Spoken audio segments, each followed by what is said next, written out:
ಲಾವಣ್ಯ ಹತ್ಯೆ ಪ್ರಕರಣ ಚಿಕಿತ್ಸೆ ಬಳಿಕ ಆರೋಪಿ ಚೇತನ್ ಪೊಲೀಸ್ വശಕ್ಕೆ 4 ദിനಗಳ കസ്റ്റഡി. യൂണിറ്റി ഹോസ്പിറ്റൽ 4 പതിറ്റാണ്ടുകാലത്തെ വിശ്വസ്ത സേവന പാരമ്പര്യവുമായി അത്യാധുനിക സംവിധാനങ്ങളുമായി unity hospital Mangalapuram. Phone 0824243155. Unity hospital. Expect life.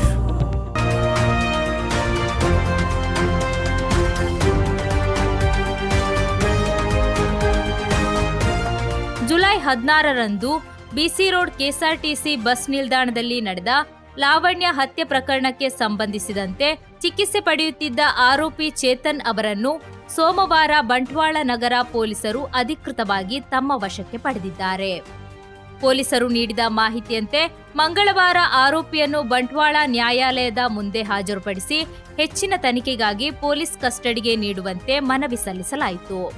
ಮನವಿಯನ್ನು ಪರಿಗಣಿಸಿದ ನ್ಯಾಯಾಲಯವು ಆರೋಪಿಯನ್ನು 4 ದಿನಗಳ ಕಾಲ ಪೊಲೀಸ್ ಕಸ್ಟಡಿಗೆ ಒಪ್ಪಿಸಿ ಆದೇಶಿಸಿದೆ. ಪ್ರಕರಣದ ಆರೋಪದ ಪ್ರಕಾರ ಬಂಟ್ವಾಳ ತಾಲೂಕಿನ ಉಳಿ ಗ್ರಾಮದ ಕಕ್ಕೆಪದವು ನಿವಾಸಿ ಲಾವಣ್ಯ ಅವರ ಮೇಲೆ ಬೆಳ್ತಂಗಡಿ ತಾಲೂಕಿನ ಓಡಿಲ್ನಾಳ ನಿವಾಸಿ ಚೇತನ್ ಮಾರಕಾಸ್ತ್ರದಿಂದ ಹಲ್ಲೆ ನಡೆಸಿ ಹತ್ಯೆಗೈದಿದ್ದಾನೆ ಎನ್ನಲಾಗಿದೆ. ಘಟನೆ ನಡೆದ ಬಳಿಕ ಆರೋಪಿ ಕಾರಿನಲ್ಲಿ ಸ್ಥಳದಿಂದ ಪರಾರಿಯಾಗಿದ್ದನು. ಪ್ರಕರಣದ ತನಿಖೆ ನಡೆಸಿದ ಪೊಲೀಸರು ಘಟನೆಯ ಮರುದಿನ ಮಂಗಳೂರು ನಗರದ ಪಚ್ಚನಾಡಿ ಪ್ರದೇಶದಲ್ಲಿ ಆರೋಪಿಯನ್ನು ವಶಕ್ಕೆ ಪಡೆದಿದ್ದರು.